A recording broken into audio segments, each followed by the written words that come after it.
পূর্ব মেদিনীপুর জেলার এগরা ২ নম্বর ব্লকের পানিপারুল স্পোর্টস একাডেমির আয়োজনে অনুষ্ঠিত হলো 7 দিনের নকআউট ফুটবল প্রতিযোগিতার ফাইনাল ম্যাচে মুখোমুখি হয় গবডাঙ্গ তরুণ সংঘ ও জগাছা আমরাগজন। নির্ধারিত সময়ের খেলা গোলশূন্য অবস্থায় শেষ হলে রোমাঞ্চকর টাইব্রেকারে ৫-৪ গোলে জয় ছিনিয়ে নেয় গবডাঙ্গ তরুণ সংঘ। মাঠ জুড়ে ছিল হাজারো দর্শকের উচ্ছ্বাস। 7 দিনের রোমাঞ্চকর নকআউট ফুটবল প্রতিযোগিতার ফাইনাল ম্যাচ অনুষ্ঠিত হলো বুধবার।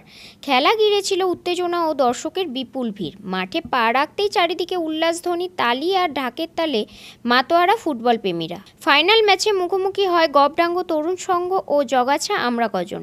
দুই দলের মধ্যে দারুণ লড়াই চলে পুরো ম্যাচ জুড়ে। নির্ধারিত সময়ের খেলা গোলশূন্য অবস্থায় শেষ হলে ম্যাচ গড়ায় রোমাঞ্চকর টাইব্রেকারে। সেখানে ৫-৪ গোলে জয় ছিনিয়ে নেয় গবডাঙ্গ তরুণ সংঘ আর সেই সঙ্গে ঘরে তোলে চ্যাম্পিয়নের ট্রফি।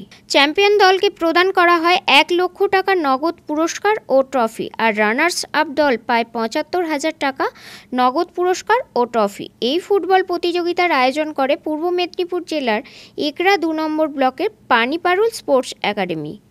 অত্যন্ত উপভোগ্য খেলা, এটা তো আমি প্রথমে বলেছি। আর দ্বিতীয় কথা, আজকালকার দিনে এই রকম স্পোর্টসের আয়োজন করাটা খুবই প্রয়োজন আছে। দেখা যাচ্ছে যে আমাদের এলাকাতে এখন কিন্তু খেলাধুলোর প্রচলনটা প্রচণ্ডভাবে কমে গেছে। মানুষ বাঙালি ফুটবল ভালোবাসে, কিন্তু ফুটবল যদি আয়োজকরা যদি আয়োজন না করে তাহলে এটা একটা বিস্মৃতির জায়গায় চলে যাবে। একটা মানুষ আস্তে আস্তে ভুলে যাবে, এর থেকে অন্যান্য জায়গায় মানুষ ডাইভার্ট হয়ে যাবে, অর্থাৎ যেটা ইয়ং জেনারেশন এই খেলাধুলো থেকে বিমুখ হয়ে যাবে, যেটা অলরেডি অনেকটাই হয়ে গেছে। তো এরকম যদি আমরা যারা এরকম আয়োজন করেন, বিশেষ করে পানিপারুল স্পোর্টস একাডেমি যারা করেছেন, সেটা করে আসছেন ২০ বছর ধরে, তাহলে এরা খুবই ভালো কাজ করেছেন।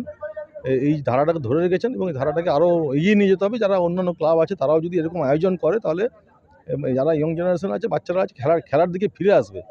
রাজ্যের বিভিন্ন প্রান্তের মোট ৮টি দল এবছর অংশগ্রহণ করে।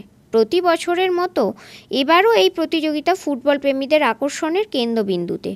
উল্লেখযোগ্যভাবে এবছরই প্রতিযোগিতাটি ২১তম বর্ষে পদার্পণ করল, যা নিজেই এক গর্বের ইতিহাস গড়েছে। এদিনের অনুষ্ঠানে উপস্থিত ছিলেন এগরার বিধায়ক তরুণ কুমার মাইতি, এগরা থানার আইসি অরুণ কুমার খাঁ, পানিপারুল গ্রাম পঞ্চায়েতের প্রধান রঞ্জিতা প্রধান, এগরা ২ নম্বর ব্লকের কর্মাধ্যক্ষা রাজকুমার দুয়ারি, এগরা ২ নম্বর ব্লকের প্রাক্তন সভাপতি ও সমাজকর্মী দীনেশ কুমার প্রধান। আমাদের এই তো আপনারা শুনলেন, ২০ বছর ধরে এইখানে খেলা হচ্ছে। পানিপারুল স্পোর্টস অ্যান্ড একাডেমি ব্যবস্থাপনায় ২০ বছর ধরে খেলা চলছে। এখানকার মানুষজনের প্রতি বছরের মতো এবছরও উদ্যোগ ভালো ছিল। প্রাকৃতিক বিপর্যয়কেও ওনারা হার মানিয়ে প্রত্যেক জনগণ উৎসাহের সঙ্গে এখানে খেলা উপভোগ করেন এবং এই খেলাটাকে বড় মাপের খেলা হয় এবং আমাদের গ্রাম পঞ্চায়েতও গর্বিত। সুনাম এবং গর্বের সহিত হয়। দর্শক, খেলোয়াড় এবং আয়োজক সংস্থার সঙ্গে একটা সুসম্পর্ক বজায় রেখে খেলা হয়।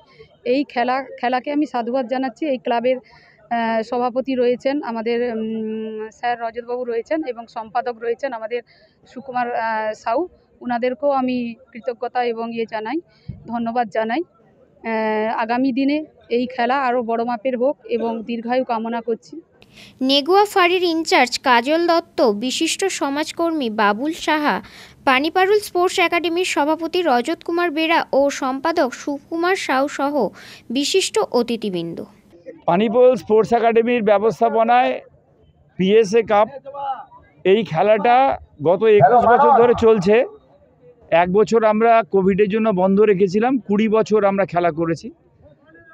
অত্যন্ত উৎসাহ এবং উদ্দীপনার ভেতর দিয়ে এই খেলা প্রতি বছর এই টুর্নামেন্ট এই পানিপারুল স্পোর্টস একাডেমি অর্গানাইজ করে এবং এলাকার প্রচুর মানুষ এই খেলা দেখতে আসেন। অত্যন্ত একটা সুন্দর পরিবেশে, উৎসবের পরিবেশে এই খেলা অনুষ্ঠিত হয়। ২০তম বর্ষে আজকে খেলার ফাইনাল খেলা ছিল, তাতে গবডাঙ্গর তরুণ সংঘ জয়লাভ করেছে এবং দুরন্ত খেলা তারা মানুষকে উপহার দিয়েছেন। তাদেরকেও যেমন আমি কৃতজ্ঞতা জানাবো, যারা অর্গানাইজ করছেন এবং যারা টিম দেন, প্রত্যেকে আমি কৃতজ্ঞতা জানাবো যে এই টুর্নামেন্টটাকে সাফল্যমণ্ডিত করার জন্য তারা গুরুত্বপূর্ণ ভূমিকা পালন করেছে। পানিপারুল স্পোর্টস কমপ্লেক্স চায়, আসলে এই যে মাঠে আমরা খেলাটা করছি এটা পানিপারুল মুক্তেশ্বর উচ্চ বিদ্যালয়ের মাঠ। এই মাঠটা স্পোর্টস কমপ্লেক্স করে ফেললে আমাদের যে পরিমাণ জায়গা দরকার সেই পরিমাণ জায়গা কুলোবে না, কারণ এই মাঠে আমরা 11 সাইড ফুটবল টুর্নামেন্ট করতে পারি না, 9 সাইড ফুটবল টুর্নামেন্ট করি। ফলে স্বাভাবিকভাবে যদি এটাকে স্পোর্টস কমপ্লেক্স করে ফেলি তাহলে আউটডোর গেম যেগুলো সেগুলো আমরা করতে পারবো না। পুরো অনুষ্ঠানটি ছিল উৎসব মুখর। মাঠ জুড়ে হাজারো দর্শকের উচ্ছ্বাসে যেন মিশে গিয়েছিল গ্রামের প্রাণচাঞ্চল্য। আয়োজকদের পক্ষ থেকে জানানো হয়, তার নামই হচ্ছে উৎসব। আর উৎসবের নিয়ম হচ্ছে যে এখানে ধর্ম যে যার, আর সবাই একসঙ্গে আমরা মাঠে আসবো এবং এই মাঠই একমাত্র জায়গা যেখানে সবাইকে একসঙ্গে নিয়ে আসা যায় এবং মিলন ক্ষেত্র তৈরি করা যায়। এবং সেই মিলন ক্ষেত্রই আমরা প্রত্যেক বছর করে থাকি। সবাই এই 7 দিনের জন্য অপেক্ষা করে থাকে। যে যার যেখানে যা খুশি, যে রাজনৈতিক দল করুক, যা ধর্ম যা থাকুক না কেন, খেলার মাঠে একমাত্র সবাইকে একসঙ্গে নিয়ে আসতে পারে এবং তার জন্যই আমাদের এই প্রচেষ্টা।